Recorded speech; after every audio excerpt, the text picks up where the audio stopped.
Well, thanks everyone. Thank you for the invitation, Lela and Ninian. Really appreciate the opportunity to be able to speak with you to share some of the work that I'm undertaking. The projects that I want to talk about, I'd like to be able to focus on the broad theme of embeddedness, and I want to do this via research that I've been conducting in broad, I guess, in the broad fields of arts-based pedagogies, consumer and consumption theory, marketing, and I've been applying this to work around community resilience. Uh, what you'll hear today, briefly, are ways in which I treat this as at least embeddedness as a portal to the dark arts. I'm very interested in how we consume the dark arts themselves.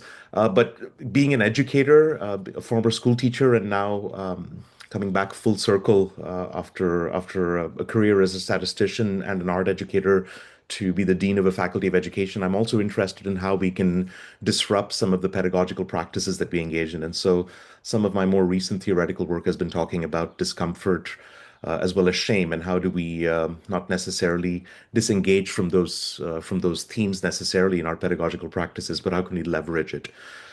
So let's go get started. Sorry.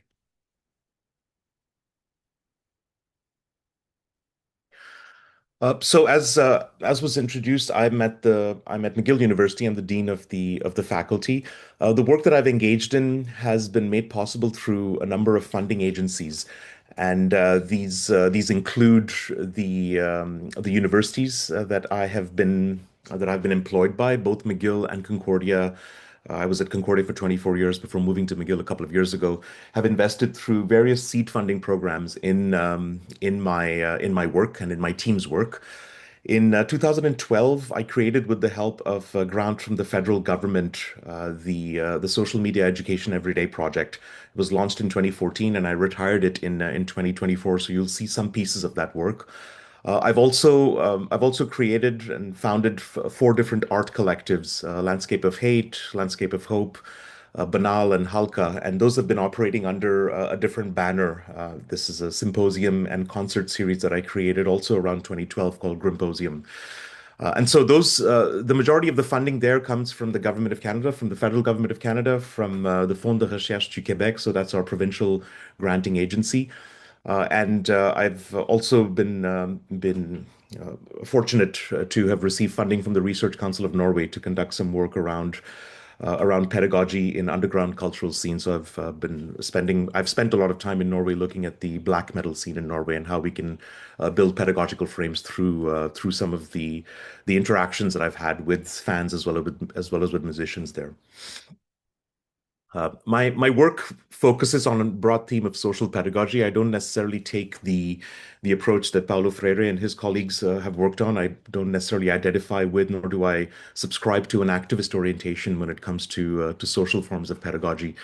So I'll talk a little bit more about what I mean by social pedagogy during the first part of this talk. I am interested, though, in speculative work. I'm interested in thinking through, but also imagining what communities might look like in the future. So it's not a question of thinking of, oh, are we predicting the ways communities are behaving or are looking like in the future, as much as thinking about how that speculation allows us to theorize. I'm interested in how sort of early conceptions of accelerationism can be thought of from the standpoint of consumerism. So how is it that we can think about post-capitalism as a way of understanding what happens when we sell off identity? This is happening quite a bit with the big tech. As I said, I do research in the fields of consumer culture theory. So post-consumerism is also quite interesting in as much as understanding its link to post-capitalism, to notions of post-community.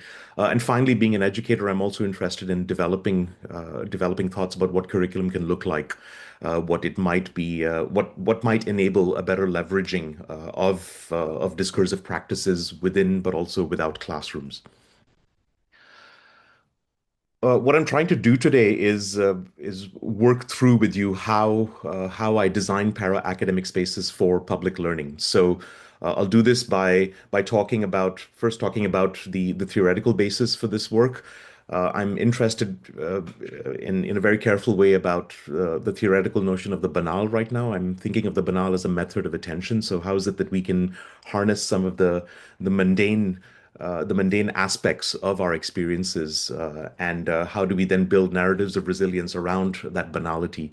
And as I mentioned earlier, through also the title of this talk, I'm interested in inhabiting discomfort. Why is it and how is it that we tend to ignore discomfort as a pedagogical practice? How do we bring it more to the fore? I'm interested in thinking about how we can also harness shame, and then you'll also hear from me about my distinct preference for compassion over empathy, and that's more definitional than anything else. But I think there are dangers in terms of promoting empathy without thinking carefully about how that's defined and how that might impact also the ways in which we want to or aim to help the other. So the operational terms, I've talked a little bit about social pedagogy. It's a very reflexive process, at least in the way that we've been theorizing it. And we also look very carefully at ways in which social pedagogy can help us break the silos. And so I've done a fair bit of theorizing, but also a lot of practical work around piercing echo chambers, both in online and offline spaces, and also finding ways in which we can create more civil platforms for dialogue. I've talked a bit about the banal and shame, but one thing I do want to mention here is this notion of exclusivity. I've been fortunate to work with a number of indigenous communities in Canada, so First Nations, Métis, and Inuit populations. And one of my mentors, my one of my late mentors, Elizabeth Kane, who's from the Huron-Wendat community in northern Quebec, once she and I were speaking about ways in which we might be able to leverage a project that we had created called Innovative Social Pedagogies. We were looking at documenting, mainly via film, the narratives of resilience for the Huron-Wendat community and Inuit communities in northern Quebec. And she had said to me that it's important that in our quest, at least in the federal government's quest for inclusion, that they think very carefully about some of the practices and inclusion that demand, or at least that need to take into account a certain exclusion that is being asked for by these dispossessed populations. Elizabeth was very concerned by the use of the word marginalized and even vulnerable to describe these populations. And we operated mostly in French, and she found those words, she described it, particularly violent. Les mots comme vulnérable, marginalisé. She didn't really like the way they described the structures, whether it was systemic or not systemic structures that were causing them to be identified as the other. So she'd think a lot more around dispossession, and dispossession allowed different peoples to be able to speak through what is it that they were lacking, what is it that was taken from them. But she also reminded me and my team that it was important for us to create very exclusive spaces for these communities to be able to discuss amongst themselves what is it that they would want to share with those who had in their minds as well, and I think very rightfully inflicted these dispossessions on them. And so exclusivity became a theoretical frame, but also a practical frame in terms of reporting back to the government about the work that we were doing. And so she talked about how it could allow us to share accountability, but also protect our candor from the larger spectacle of narratives that the government has always tried to employ in terms of saying, here's how this money is allowing us to emancipate, their words, not mine, emancipate these vulnerable or marginalized communities. And so I want to definitely make sure that we talk a little bit about how is it that I try to build a basis for principled disagreement that can prevent humiliation. So I'll come to that as well. That's more a reminder for me too. And so here we have kind of a slide that describes some of the pieces I've already talked about. Uh, I'll move on to the next slide. I will share these slides with you all, so you're able to review these, and I can also share some of the pieces that from which these slides are drawn, the written pieces from which these slides are drawn. I'd mentioned earlier that I wanted to create discomfort as a designed precondition, and I think that there's ways in which we can do this. I'm going to refer in the next couple of slides to a philosopher from Stanford, Eamon Callan, who speaks about this, I think, in very lucid ways. But I'm also interested in harnessing shame as a catalysis for private reflection, especially before any type of public argument or public disagreement that we may want to undertake. And the other thing I wanted to address as well is, thinking about compassion as something that we can enhance in our pedagogical leanings. And by compassion, I mean asking the fairly straightforward question, what can I do to help? And so there is a certain egotistical focus to this. You are focusing on your own abilities and the limits of your abilities. But I do explicitly reject empathy because the definitions that we've worked with, especially from a socio-psychological angle, working with school psychologists and counseling psychologists as well, has focused on empathy as being able to put yourself in the shoes of the other. There's a certain cognitive dissonance in doing so. And I'd refer also us to a book that's influenced a lot of my thinking in this arena, Paul Bloom's Against Empathy. And so Paul Bloom is a professor at Yale and I find that he has some really important arguments around how the overemphasis on empathy can also lead to some unintended negative consequences, especially as they pertain to narcissism and focusing on the person who is being empathetic versus the communities that require that specific help. So I'm happy to discuss some of that as well in our Q&A session. Just another piece that brings together these terms. One thing that I want to focus on is this notion of agonism, which renowned political scientist Chantal Mouffe has written about in really splendid ways. And her framing of agonism as a piece that is counter to antagonism, as being able to sit in discomfort, as being able to encourage discomfort and sit in discomfort, is something that influences my own thinking in this arena. I'd spoken about Eamon Callan earlier, and Eamon Callan has talked about dignity safety versus intellectual unsafety. He speaks about this in terms of classroom-based practices, teaching controversial topics, sensitive topics in classrooms, because his work is based in the United States, and from the past couple of decades, it focuses a lot on race relations. But he does talk about in what ways we might be able to build civility. He's very clear about the kinds of the physical implementation of civility. What does it mean to be civil in terms of the tone that we take with our voice, in terms of our presence, our physical presence in these discussions? He refers a lot to teachers taking the space that they need in the classroom to be able to maneuver these difficult conversations. But he also has this notion of intellectual unsafety. It's a fairly clumsy term that he comes up with, but I really like the way he asks us to think carefully about how we've come to know what we know, so querying our own epistemologies, but then thinking about ways in which we might be exhilarated or distressed. But he does focus a lot on exhilaration, exhilarated when we're faced with a rationale for why somebody else might think differently about those issues.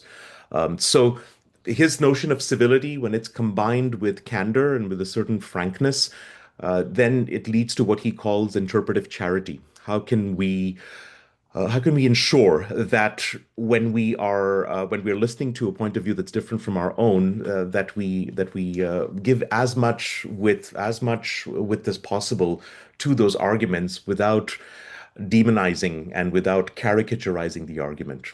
So this is, I think, really interesting when you bring it up in classroom discussions. I work a lot in teacher preparation. I work a lot in arts-based pedagogies and also with communities.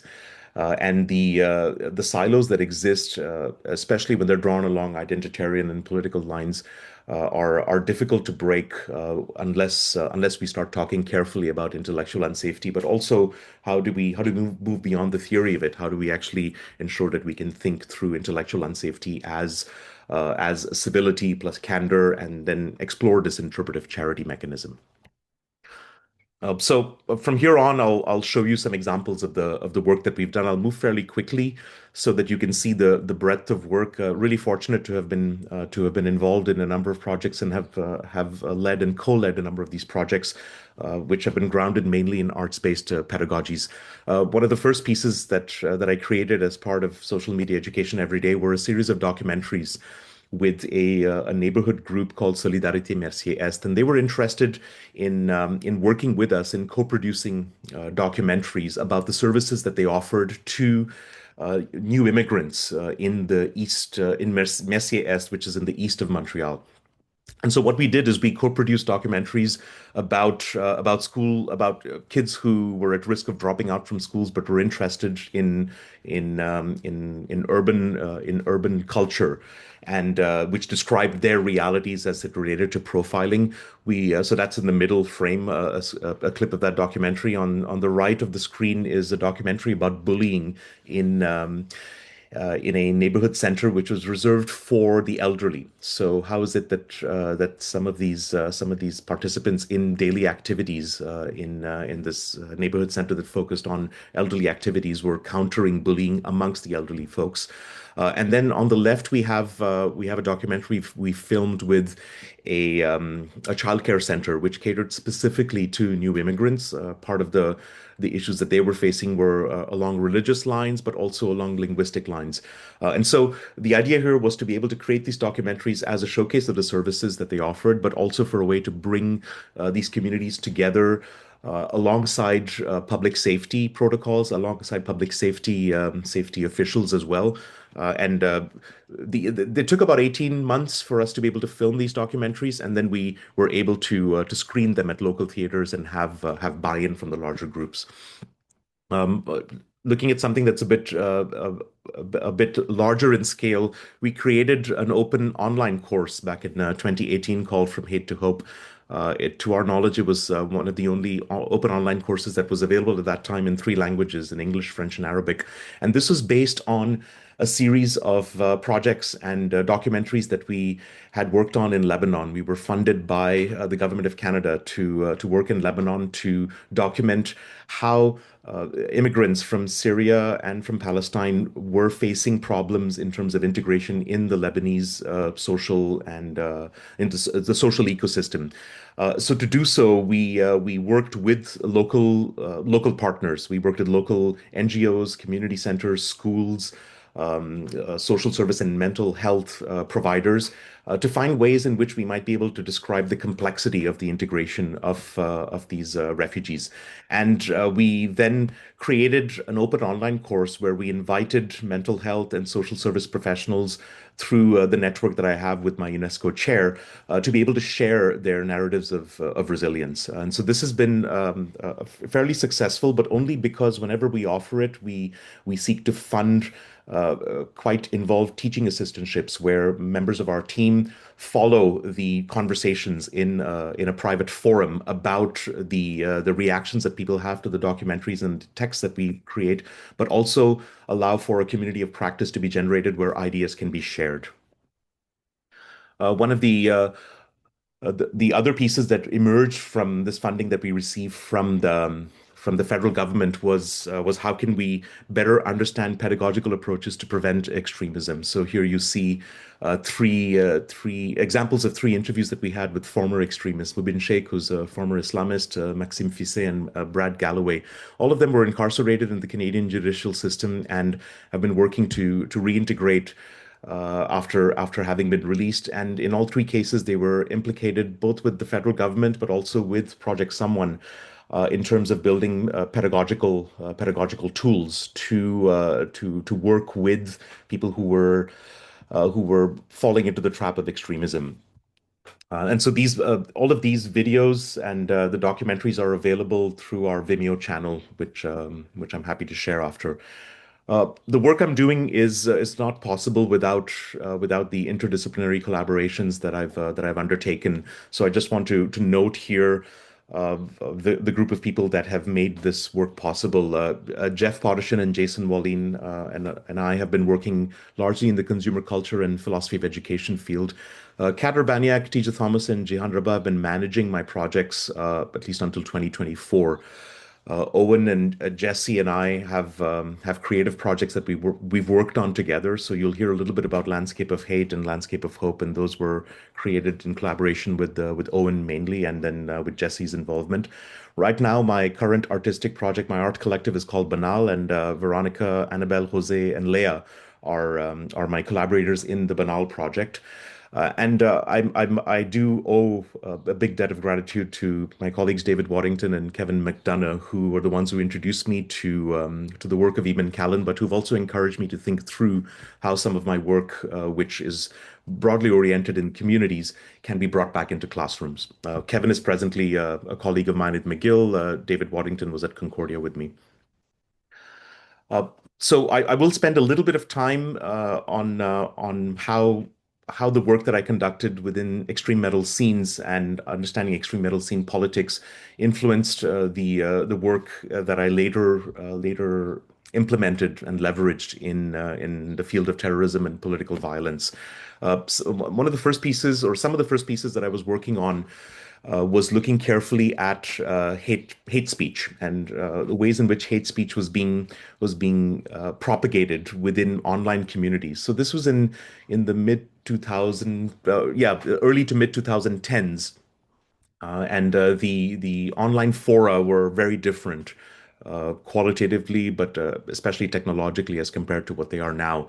So we began to look carefully at methods of discourse analysis at first to see how hate speech was being propagated in online environments, specific to the black metal scenes. Those of you familiar with black metal, it's a form of extreme metal that started in the late 80s in Switzerland and in the UK, but became notorious in the early 90s because of a number of violent incidents, including murder, uh, uh, arson, but broadly acts of violence in public spaces that were committed by members of the Norwegian black metal scene in Western Norway.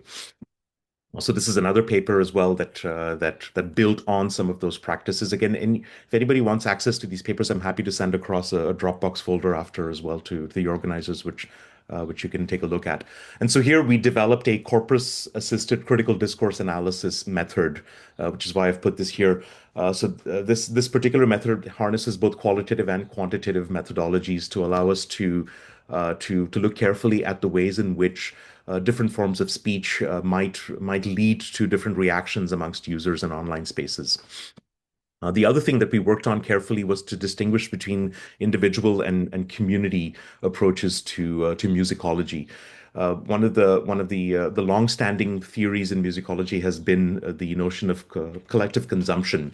But the work that we've done in the black metal scene actually looks at eschewing this notion of community. So it was a matter of being able to convince the editors and reviewers of the Journal of Community and Applied Social Psych that this particular music scene is not interested in the notion of community, and in fact, individuality has a much larger frame, and that led us to actually think about consumer cultural perspectives, where we developed a theory on dystopian consumer culture within the cultural scene of black metal. And then that led us to actually build a theory around dystopian dark tourism. So in this particular paper, Jeff, Jason, Susan, and Tung and I worked carefully around how consumption of dystopic art, whether it's in the visual arts, whether it's in dark tourism practices, so actual visiting of sites where crimes have been committed, and also looking carefully at the notion of dark arts and black metal specifically, can lead to a dystopic worldview, but a way for us to be able to consume these dark arts in a relatively brave way. I've also been interested in speculative work, hyper reality, Baudrillard's hyper reality in the post apocalypse in extreme metal, and that's led to the theorization of the banal specifically. And so that's something we've talked about earlier today. But Jason and I wrote a piece for Metal Music Studies about the constant negativity that one sees in black metal, whether it's in the manner in which the anti-performances are framed, whether it's in the manner in which the production is low fidelity and is difficult to listen to. So the purposefulness with which that is confronted, but also how that reflects a certain measurement of dystopia is something that we've looked at philosophically as well as theoretically in this piece. I work in both qualitative, sometimes in quantitative ways. My PhD is in statistics, so I do go back to that once in a while, especially with the corpus-assisted critical discourse analysis. But I work a lot with scene as a unit of analysis, and Will Straw, who's now a colleague of mine at McGill, has been the person who's theorized this the most. And scenes are important for me as a unit of analysis because it allows us to actually look at geographical spaces. It allows us to stretch our analysis over time, but it also doesn't focus on individual people. We can look at a collective also within these scenes as unit of analysis. So I've talked about how this has influenced our methodologies in the various papers that we've produced. And of course, power relationships beyond just the notion of critical theory. How do power relationships impact the consumption of the dark arts is something that we've been really interested in. This is the model from the 2014 paper that Jeff and I produced on dystopian consumption. And the key thing to note here is how, through these concentric circles, the lack of a distinction between the consumers and artists in terms of just the ways they're able to communicate and influence each other also allowed for a seeping in of these dystopian processes and conditions. But one of the things we found was that the overarching conditions, especially when we were doing this research in Western Europe, in Norway, in Switzerland, in Sweden, we found that religious tensions and politics played a really big role in influencing how these artists and the consumers were talking about the current political issues at that time. This is the dystopian dark tourism theory that, or at least an image of the theory that we presented, and so the fascination with death, with utopia, dystopia, but also how death and society are interconnected in these dark tourist frames allowed us to actually build this a theory of dystopian dark tourism. And so some of the frames or the elements of this consumption are in making absent death present, the simulation and emotional contagion, a larger notion of insecurity about death and society, especially as it concerns terrorism studies, and then of course dark aesthetics. I worked in this field for several years before publishing this piece in terrorism and political violence. So that harnessed many of the pieces that we had already worked on within the black metal scene to do a visual as well as a narrative analysis of some ultra-violent videos produced by ISIL. Or ISIS, by that time they were known as ISIS. And so this particular piece was important for us as we were also wrapping up work on Project Someone in terms of ensuring that our visual analysis and arts-based pedagogies and qualitative methodologies could be employed, especially as they concern security studies. Another piece, one of the last pieces that I worked on, concerned also the propagation of Islamophobia in the media, especially in Quebec. So this also has received some important attention from researchers, but also from the media, because we were able to show how over a period of time, using this broad notion of scene as a unit of analysis, we were able to showcase how Islamophobia was propagated in specific written media in Quebec. So these are the larger themes that emerge from this work, which have informed most of my art. So for the next 5 minutes or so, I'll just show you some of the pieces that we've been working on that have influenced the art that I've created. Um, I created a festival called Grimposium, and Grimposium has been touring. We started off in Montreal, but we've toured in Norway. I've hosted events in Norway, in New York City, so a lot of places in the States, New York City and San Francisco mostly. but we've also worked in Iceland. And with Grumposium, what we do is we work with promoters to organize shows. But in advance of the shows, we have panel sessions with the musicians, and a number of these musicians are addressing through the music that they're producing are addressing some very dark themes. We talk to them about the ways in which these themes are developed, why this links back to the history of this kind of subversive music or underground cultures. Unsurprisingly, a number of these musicians are also have also been pursuing degrees in higher education. So when that happens, we're able to actually hold discussions that allow for university students to actually show up at these festivals, show up at shows, and have discussions with some of these musicians. And so that's been really interesting because it's allowed for a para academic, a more public pedagogical approach to take place. I one of my first films, well, the first film that I produced, I made a lot of documentaries before this, was Blekkmetal, and this is a film that I made about a one-off festival called Blekkmetal. It was in Western Norway. Blek means ink in Norwegian, and so this was a celebration of tattoo and black metal in the city where black metal was born in the early 90s. At least Norwegian black metal was born in the early 90s, and we wanted to overturn and rethink some of the media orientations towards violence in this in Bergen. So black metal has had several screenings worldwide. And that led to my collaboration with the Western Norwegian band Enslaved.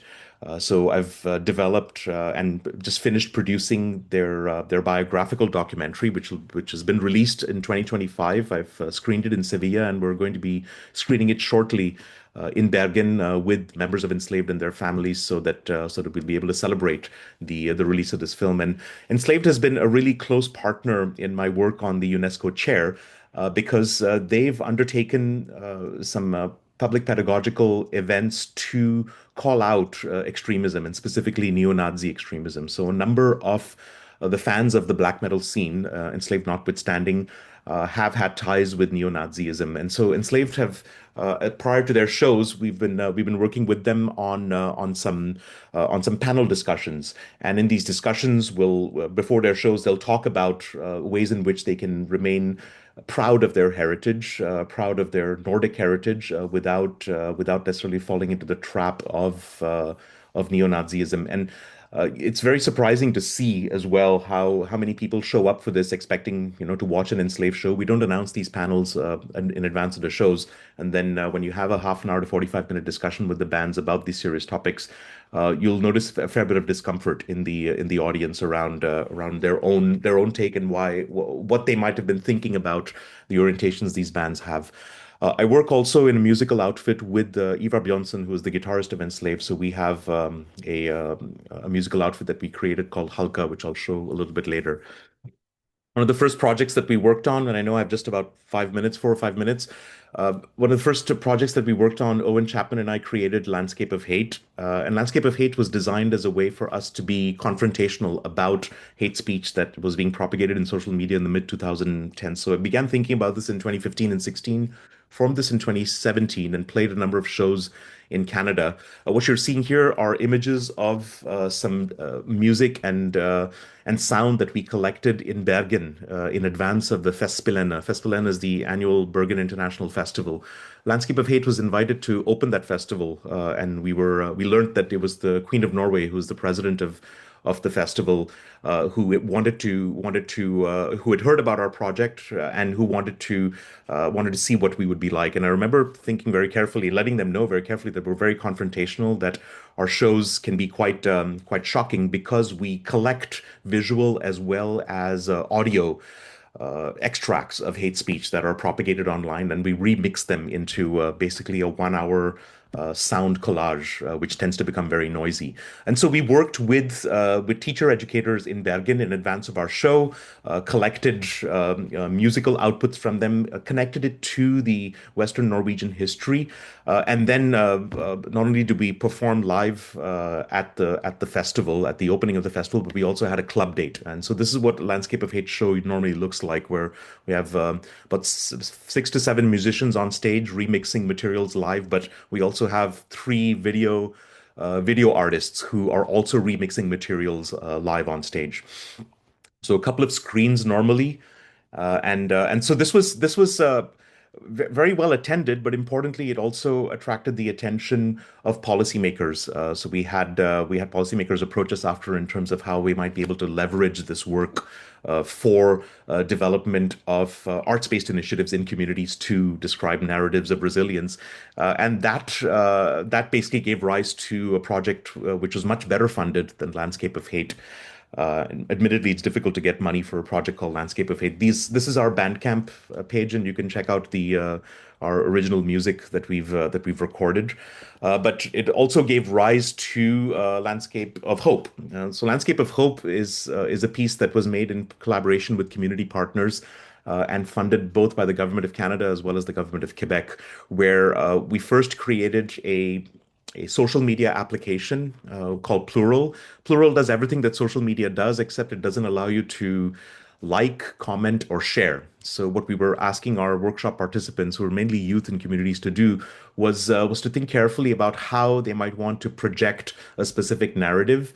And how you feel when you read a narrative which you're not necessarily in agreement with. How is it that you can actually create a response through your own narratives without this immediate sense of wanting to deify something you agree with, or to demonize something that you disagree with. Landscape of Hope had its premiere at the Arctic Pride Festival. It's dubbed the northernmost Pride Festival. It was a real pleasure to work with fellow queer artists there, and then we began to work with museums. We remixed a fine arts collection at the Montreal Museum of Fine Arts. We've worked in churches as well. The St. Jack's Church. You'll see some images of St. Jack's Church in Montreal, where we worked during the Assumption period to with Landscape of Hope and with community members. And this led to the work that we've been doing, that we had done in Halka. Halka means light in Urdu, which and light as in not heavy. And so ways in which we might be able to build a frame towards lightness, especially post-pandemic. Halka was created by Ivar Bjornsson from Enslaved and I, alongside Owen Chapman, and we invited a group of trapeze artists in Montreal to interpret our music live at the St. Jack's Church. And this work has fed into my latest project. So before showing that latest project and wrapping up, we have some more examples of how we've been working with in higher education, specifically with metal music studies conferences, but also with graduate students around building resilience through the arts. And my latest project is BANAL, and I'll close with this. I've been exploring this concept of individualism. I've been looking carefully at how we might be able to harness shame and discomfort. And BANAL's a project that I created with four other artists, Montreal-based artists. And we've been working mostly in Mexico, in Ciudad de Mexico and Guadalajara, where we've worked with local communities to figure out ways in which narratives that counter misogyny, narratives that counter violence that's meted out by the narcotraficantes, but also the apathy that they see in state-based policies as well. How can we think about ways in which art, in the ways in which art can actually reflect these practices? So Banal creates original music, which is then presented in these communities. It's radically changed or remixed with the help of local artists. And so we work in subversive ways with surveys. We've been surveying folks both in Canada as well as in Mexico about how they see each other's countries, and then we take these surveys and implement them or as multimedia materials within our concerts. We also worked with Pussy Riot, and this is a photograph here of a performance we shared with Pussy Riot, who had an exhibition that was being featured in the Montreal the Musée d'Art Contemporain de Montreal. So that's the Montreal Museum of Contemporary Art. And so we were invited by Pussy Riot to reinterpret their exhibition. And what we did was we asked attendees of the exhibition to text us at the end of their tour of the exhibition about what their conceptions were about shame, what were they most ashamed about. And we built a karaoke as part of our performance of these responses, these text-based responses, which led to a fair bit of uncomfortable reading out and singing out of these texts during the show. Uh, I'm wrapping up. I'm 42, 43 minutes in. Thank you for your patience and for allowing me to speak through some of this work. You can find my latest project on banalart.info. You can listen to our recorded outputs of Landscape of Hate and Banal Art on Bandcamp. They're all free. You can also listen to them on Spotify or other streaming services. I prefer Tidal, but there's my contact information, and I will stop sharing so that I can see everyone. Thanks again. Merci beaucoup. Brilliant. Well, thank you so much. That was really interesting. Thank you, Vivek. I certainly have an awful lot of questions, but I will first of all hand over to our discussant, Chris, before opening the floor up to the rest of our audience for some other questions. So thank you very much, and Chris, take it away. Yeah, thanks so much, Ninian, and for giving me this opportunity to kind of hog the first question period. And thanks so much, Vivek, for all the fascinating projects, kind of walking us through. I have a couple of questions. Ninian, maybe you can let me know, or Vivek, your preference on if I can ask one, or if you want me to kind of bundle them all together and then throw it at you. What would be best? However you wish, Chris. I've got a pen and paper here, so I'll take some quick notes, but go for it. Yeah. Yeah, sure. I guess the first question, I was intrigued by this idea of these moments of discomfort, or creating this space for discomfort, and how that can be a positive and a productive thing in pedagogy. But I'm wondering if are there guardrails that you think need to be put in place, or how do you kind of manage that so that this discomfort, I don't know, I think we see this in some circles where it's saying like people are too safe, people are too comfortable, and it's just kind of discomfort for the sake of being edgy, discomfort for the sake of getting your own point across and not listening to others. So what are the ways in making kind of productive spaces of discomfort, and avoid just kind of rattling cages for the sake of rattling cages? I also really liked this idea of moments of banality in our own work. We're thinking through non-events, or the kind of every day, and how these are, I guess, moments where really important things can happen.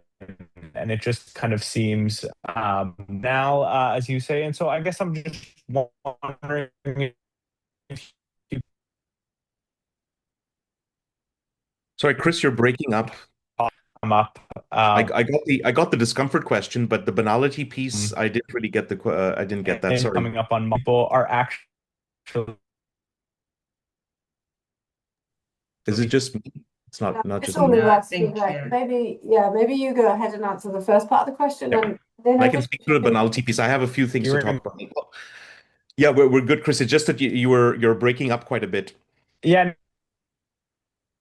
no, Yeah, maybe you could mute Okay, Chris maybe for I'll the start. Yeah. yeah. Well, thanks, Chris. Those are very interesting questions. I think one of the things that I did not do was say that discomfort should lead to something positive or productive.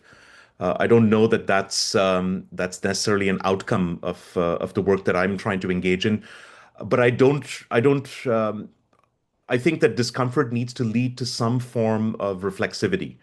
And so the ways in which we navigate this, let's say in a pedagogical, in a communal situation, I think what needs to be done, and we're doing this a lot in our own teacher education program, is uh, getting teachers to take responsibility for the kinds of behaviors which are permitted in a classroom space. How do you encourage civility? How do you encourage candor? How do you encourage people also to think carefully about how their questions might be received without necessarily talking through or without necessarily having them think that they're being censored.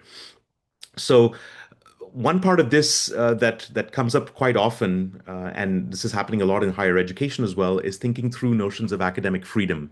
When this notion of discomfort is framed within broader frames of academic freedom, then thinking about what does it mean, what does academic freedom mean for a student in a classroom? One of the things that gets lost in the discussion, and perhaps it doesn't get lost for you, but it's lost a lot here in the Canadian context, is academic freedom does mean that we have to allow for mistakes to be made in logic and rationale. Students should be allowed to speak up, to be able to explain their rationale, and for that rationale to be confronted and said, well, that logic doesn't make sense, and here's why it doesn't make sense.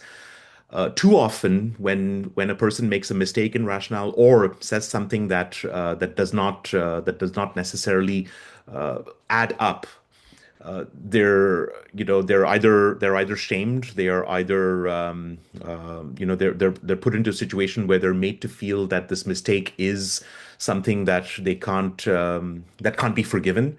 And so, how is it that discussions, especially of sensitive topics, can revolve around the academic freedom of students to be able to make mistakes, right? That's really important.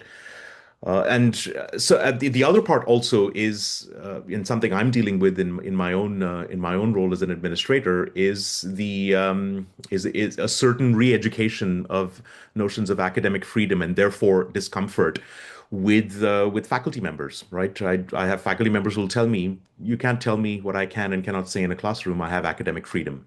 And that is a completely, to my mind, that is not what academic freedom is. And it's much more complicated than that. So I think what I wanted to say is that I'm not interested necessarily in documenting positive and productive ways in which discomfort has led to an outcome, which is perhaps more in the pleasant realm. I think documenting the ways in which discomfort has led to, for example, a cognitive dissonance, has led to what Eamon Callan calls, an outcome of intellectual safety, either a distress or even an exhilaration. Although I must admit, it's difficult for me to be exhilarated when I'm told I'm wrong about something. These are the ways I think in which discomfort can be harnessed. And we're seeing that more. I think that arts-based practices allow us to actually create these speculative frames for discomfort because it allows us to think through the impact of some of the themes that are being explored, whether it's displacement, whether it's violence. Working in Mexico has been very, very instructive in that regard because artists believe in their activism. Artists believe in the power of the activism that is generated because of the dark art that they produce, and very often their frames of discomfort allow for a very long time to lapse between encounters with policymakers, with perpetrators of violence and the like. So, yeah, that's why I frame it. And banality, it's interesting. I like the notion of a banal. It's been thought of from a religious angle as well. There's this great book called The Privilege of Being Banal, which discusses banality from the standpoint of religion in the early Middle Ages in France.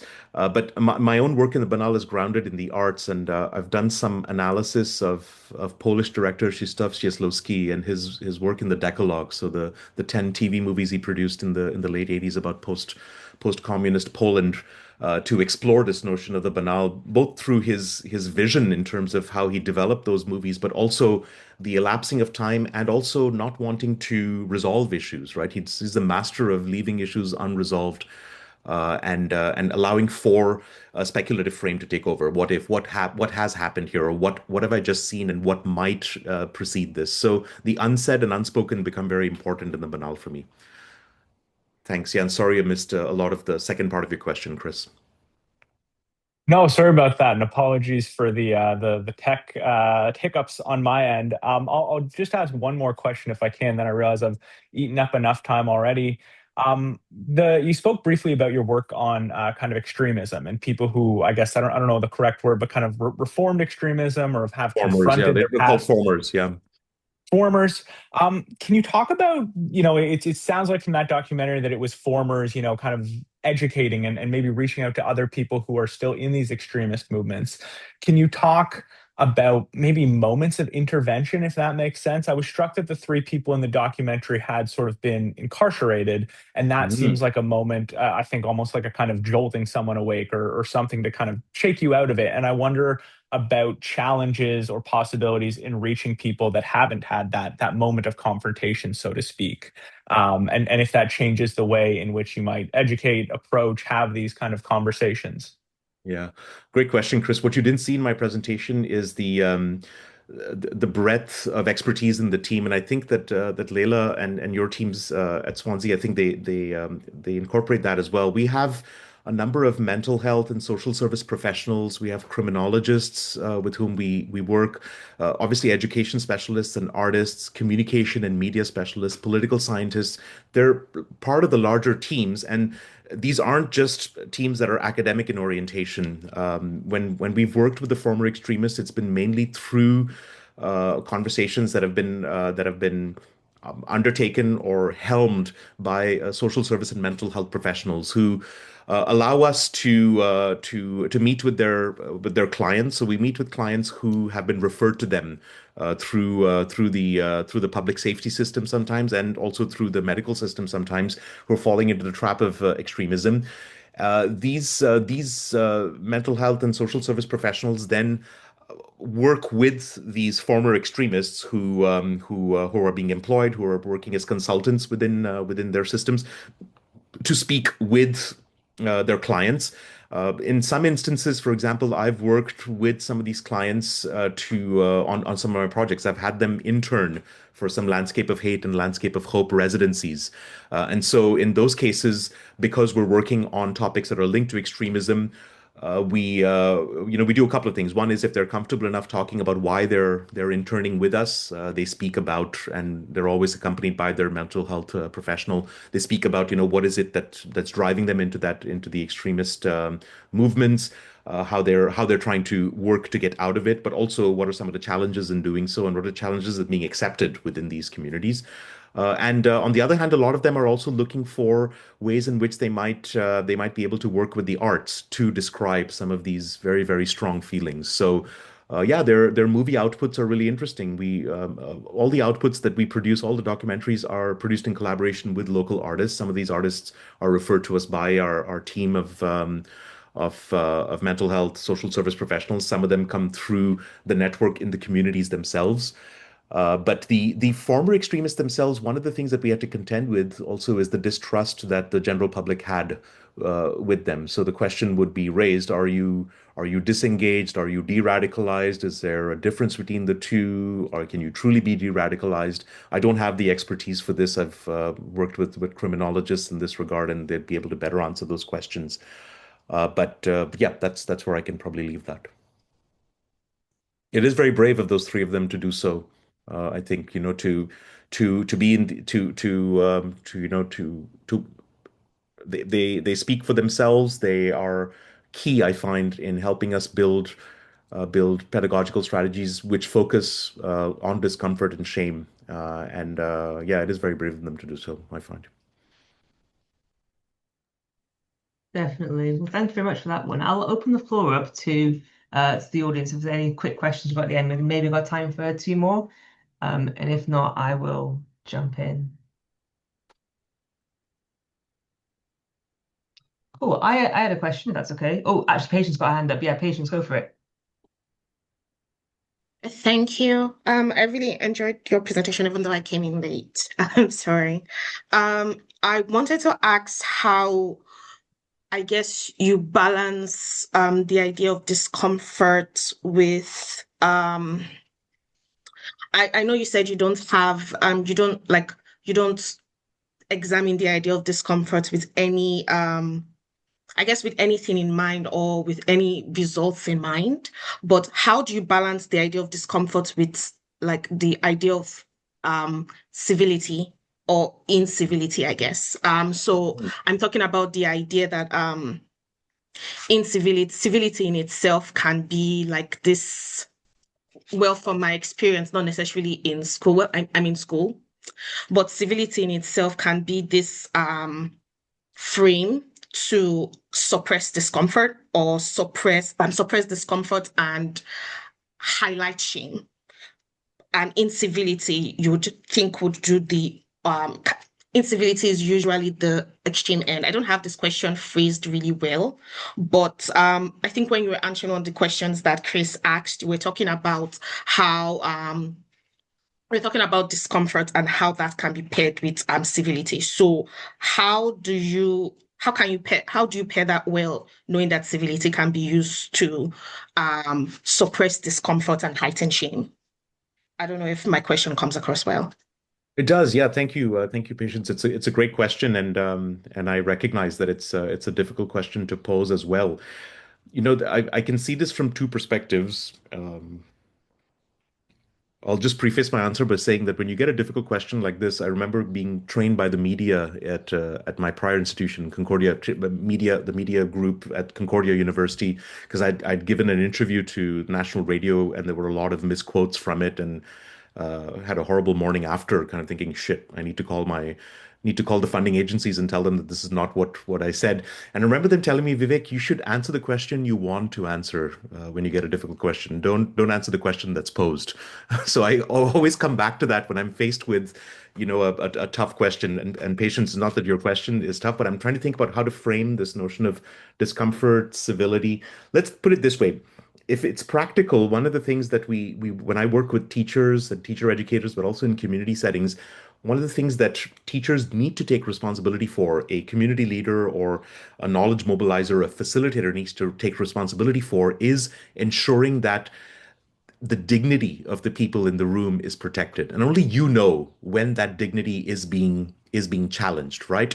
So asking questions which purposefully are xenophobic or bigoted or discriminatory, and being able to show why that question is and is that particular way is important. So maybe also having a discussion about what are the guardrails, as was said before. What are the guardrails for things that are that need to be that are verboten versus those that are permitted in this setting.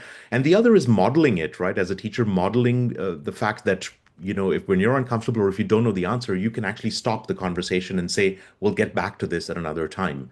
I don't know if we have enough time for this, but I had a certain an incident that played out in one of my critical theory classes, a graduate class, where somebody in the class was very offended because the question touched upon a religious a religious tenet of theirs.